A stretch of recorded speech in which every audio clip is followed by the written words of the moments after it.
Hey guys, it's Chris from 1StrongMan. Today you get to ride along with me and experience day 6 of Home to Homestead in 100 days. It's already been a pretty busy week, I'll tell you what. I think you saw me chasing cattle yesterday. One got out. I think you seen us do, we went and picked up quite a bit of our fencing for our perimeter fence. Planning, that's the biggest one, planning. And then, by the way, Terri and I both have full-time jobs anyway. We got kids with full-time school and sports, and yeah, so it could be a lot. It certainly can, especially first part of new year. You got taxes to do, you got quarterly reports for last year to do, you got all the things. So anyway, I hope that we can inspire you, right? And this 100-day journey for us. At the end of this 100 days, we're dreaming to be set up so that our farm can really produce what it needs to during the start of our best portion of our growing season, which is halfway through April, right? And that's the dream. In order to be there, though, you got to have your system set up, and that's what we're working on right now. On our list, I'll tell you what, man, it keeps getting longer because we keep thinking of things that got to come before other things. They got to go in the right order and that are going to be available to us when we need them, right? I mean, today, I may not be able to get to this today, but I got a hydrant, one of those yard hydrants that, auto-fills the cattle trough with water.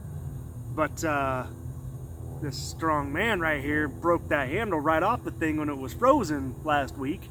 And so it's been a pain in the butt to bucket water over there. Don't like stringing an extra hose all the way across the property, but that's what we've had to do until we can get this fixed. So we'll see if I can get that done today. But we got some work on the turkey run to do today. We got some new feeders going in off ground so that the rodents aren't just chowing down and getting bigger. And we did that with the chicken coop last couple days ago, right? And just as reference, we were going through about a bag of feed, a 50-pound bag of layer pellet, in a week with our, I think there's a dozen or 13 hens in there now. It's hard to remember. And we're not, 3 days into it, and we're maybe a quarter of that bin down. So those rodents they're eating basically half.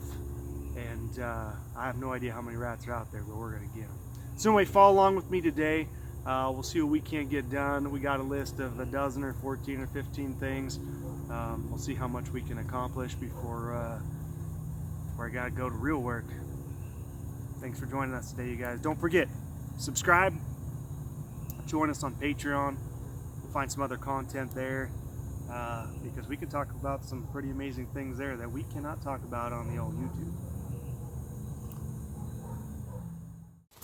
What up, guys? Hey, so you're following me today around the farm doing the things, getting ready for, the fencing coming in. We're working on the turkeys. In case you didn't notice, man, check out my shiner today.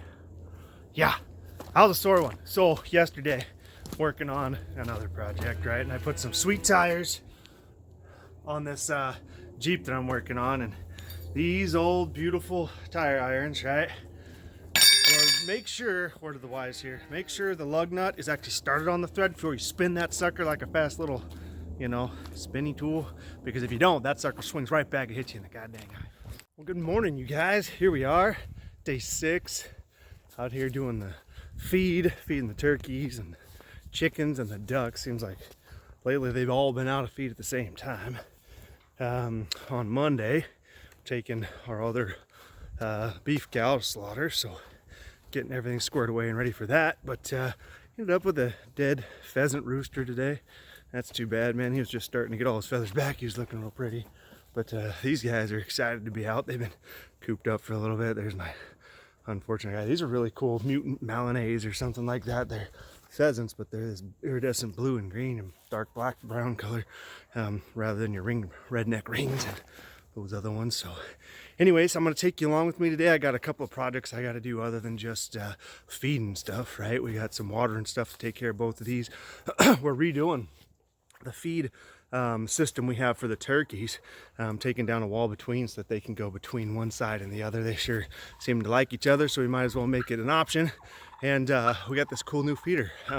It's by a company called, I don't make no money or nothing from them, but we've really liked them, Duncan's Family Farm, right? And they're stainless steel or something, red top, right? We have an egg collecting system that's really nice from them too, so that the eggs roll away when the chicken gets up, so that the eggs don't get all crappy or pecked at. We used to have a carnivore chicken in there that would take care of things himself, and so we fixed that, and that's real nice system.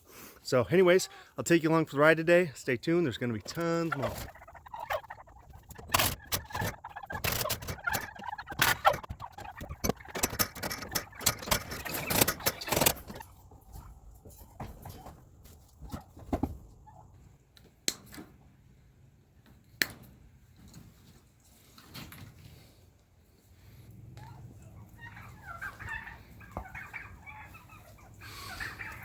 Look at that, they love it. Ooh, buddy, figured this thing out. See, you got two sides there, and now the ladies and gentlemen, they can walk right through. So I'm gonna fix up that little bit of chicken wire, give them a path through so they can hop back and forth and see their friends. And yeah, then I'm gonna work on my auto chicken waterer. That'll probably be a different day. And changing from these fences, which have, you know, just chicken wire on the bottom half so mice and rats don't get through, and put something a little bit tighter, because obviously the rodents can get alongside it. So we'll work on that next day. Guys, and I know that part of this game is, you know, having the right things and the right tools. And I would say if you haven't gone down to your local reuse store and gotten all your bolts, your fasteners, your nuts, your nails, right? That's the stuff you need when you're kind of trying to do a last minute homestead project and you're thinking, how am I going to do this if I got to waste an hour to get to the hardware store, right? So make sure you guys are doing, I mean, obviously better organizing than me. Make sure you have the things though, it helps. All right guys, so we're gonna do a little walkabout, right? So back portion of this property, you can see how mucked out. I mean, there's a little bit of grass in here, but this is all trampled and eaten and chewed down. This is their sacrificial area. Now back here, we run these Highlander cows, right? So these Highlanders, they got short, squatty little legs, long, solid bodies, and they're really good at walking through brush, not getting a leg pinched out or broken. By the way, this is where my cow yesterday decided to cross the fence. See that trim came down and pulled that wire, and he just fiddled around until he made it through, man. That's what cows do. They're curious little guys. But we're walking through over here, and so this portion of our property, it's got a pretty good perimeter fence, right? So this, you know, my house is that way, right? And we're coming down this perimeter fence, that's all hot wire, right? All three strands are gonna knock the shit out you if you touch it. But we try and keep it clear all the way around the actual line. But as you can see, man, they've knocked this stuff down to dirt. But they're doing their job, right? They're eating, they're brushing everything out. You can see all this down stuff we couldn't even see because there's limbs and brush and, you know, blackberries and salal and everything. So they've done all this just by walking through and eating it, and that's putting meat for me later on, right? And so we gotta come through now. We're gonna do this not today because it's pouring down rain, but there's a lot of firewood here. We'll cut rounds up.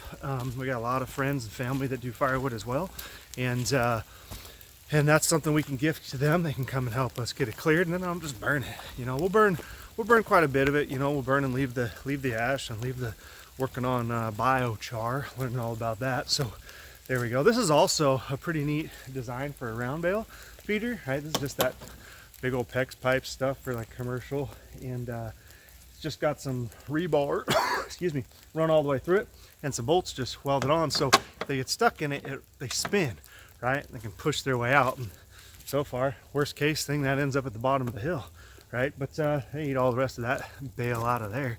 But the idea is to put that somewhere that's bare, where you don't have a lot of topsoil, right? Because they're gonna play in it, they're gonna eat in it, they're gonna bed in it. All the rest of the grass that they don't eat, you know, gets smushed into the ground. And our cows do pretty good. I mean, that was a whole bale, and you almost see nothing in there, right? They do pretty good. But there is some that gets left, and all that seed and everything that came off that grass, right? And then the manure too, because they don't remember to poop where they ain't eating, right? They're cows. And so the idea is that poop and that biodegraded stuff is going to go in one spot. And so maybe you have a bare space that doesn't have a lot of topsoil, we'll put a round bale on it, right? Or put your bale of hay in that spot, and then allow that area to be fertilized in its place, where you're not wheelbarrowing stuff that you bought from the hardware, the farm store, right? And so that's what they're doing in here. And you can see what's happened down here, right? I mean, it is January 6th, and I got this stuff growing, right? Now, the idea is there's a lot of seed already in your dirt. There's a lot of seed in there from them walking and pooping, right? And things that maybe were shaded by the taller bushes or trees that never got the chance to grow. And so once this has all been brushed out like it has, this spring should be a really good spring. Now for us, we're going to improve it a little bit more, right? We're going to take out quite a bit of these dead snags up there. A lot of those alders this last couple of years just been dying and breaking off about halfway.